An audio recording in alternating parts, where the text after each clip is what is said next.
Kali ini saya akan menjelaskan aset yang ada di Kabupaten Manggarai Timur. Yang pertama, aset yang ada di Kabupaten Manggarai Timur itu sendiri yaitu aset sumber daya manusia. Aset sumber daya manusia yang ada di Kabupaten Manggarai Timur itu sangat baik karena angka sekolahnya itu sangat banyak, mulai dari tingkat SD, SMP, SMA, dan perguruan tinggi. Aset yang kedua yaitu aset modal sosial. Manggarai Timur pada khususnya dan Manggarai pada umumnya memiliki sikap sosial yang sangat tinggi. Salah satu contoh nyata yang saya angkat pada kesempatan ini berkaitan dengan budaya pesta sekolah. Jadi ini luar biasa dukungannya.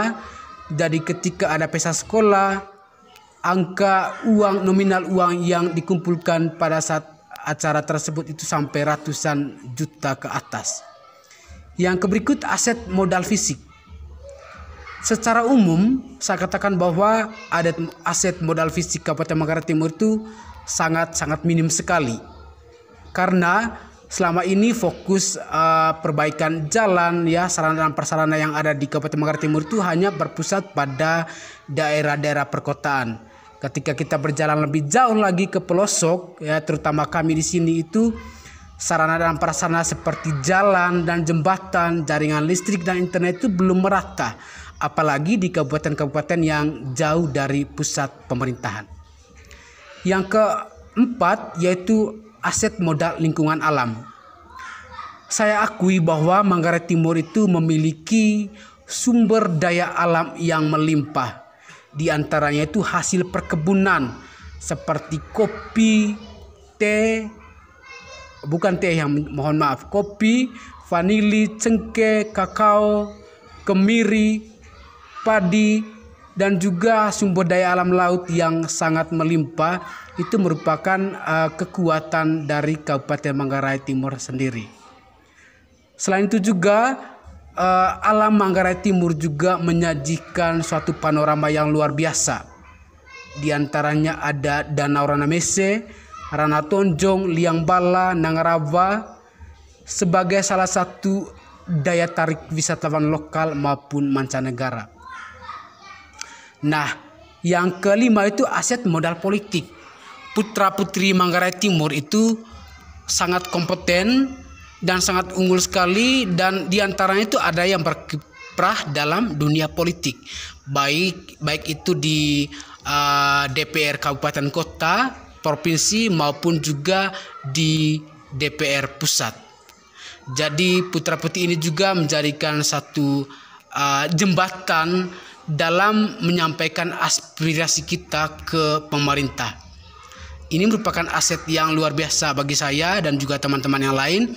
Yang berikut yaitu aspek modal agama dan budaya. Manggarai Timur memiliki agama yang beragam seperti Katolik, Islam, Protestan, Hindu, dan lain-lain. Nah, walaupun memiliki agama yang beragam, tetapi konflik-konflik kepentingan agama itu sepertinya tidak terjadi di Kabupaten Manggarai Timur. Karena apa? Karena orang-orang Manggarai Timur dari yang kecil sampai yang besar itu sangat saling menghargai orang lain dari agama yang berbeda. Ini merupakan contoh bagi daerah-daerah lain di luar sana yang memang sangat rentan dengan konflik antar agama. Yang berikut selain aspek modal agama, Manggarai Timur juga memiliki budaya yang beragam. Ya, dari segi bahasanya juga beragam, apalagi dialeknya juga sangat beragam.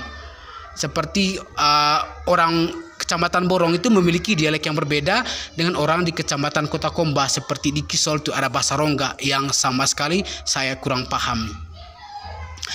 Dan yang berikut Bapak Ibu, aset-aset budaya yang unik ini dari Kabupaten Manggarai Timur itu sendiri merupakan satu daya tarik bagi wisatawan lokal maupun mancanegara untuk berkunjung ke Kabupaten Manggarai Timur. Yang berikut yaitu aset modal finansial yang berkaitan dengan keuangan. Jadi saya juga sangat setuju kalau dikatakan bahwa Manggarai Timur ini cukup kaya dari hasil hasil bumi yang ada di Kabupaten Manggarai Timur. Selain itu juga APBD, anggaran pendapatan belanja daerah juga sangat cukup dari hasil objek wisata, hasil pajak-pajak yang lainnya itu cukup, maupun dana-dana yang digelontorkan dari pemerintah pusat. Nah, hubungan atau keterkaitan antara ketujuh aset modal yang ada di Kabupaten Manggarai Timur, saya ambil contoh misalnya kita memiliki sumber daya alam yang melimpah, kopi misalnya. Kopi ini tidak akan berharga ketika infrastruktur yang ada di Kabupaten Manggarai Timur itu tidak digalakan, tidak dicanangkan dengan baik. Nah, bagaimana bisa kita mengangkut hasil pertanian seperti kopi, cengkeh, vanili, kakao, dan lain sebagainya ke perkotaan ketika jalan dan jembatan saja tidak dibangun? Yang berikut misalnya kita memiliki sumber daya alam seperti objek wisata Danau Ranamese, Rana Tonjong, Liang Bala, Nangarava. Bagaimana bisa dikunjungi oleh wisatawan kalau misalnya infrastrukturnya itu tidak disiapkan? Nah, agar infrastruktur itu bisa disiapkan atau agar sumber daya seperti objek wisata seperti Ranamese, Rana Tonjong itu bisa menghasilkan uang, maka perlu sumber daya manusia yang cukup untuk mengelola hasil-hasil bumi maupun objek-objek wisata yang ada di Kabupaten Manggarai Timur.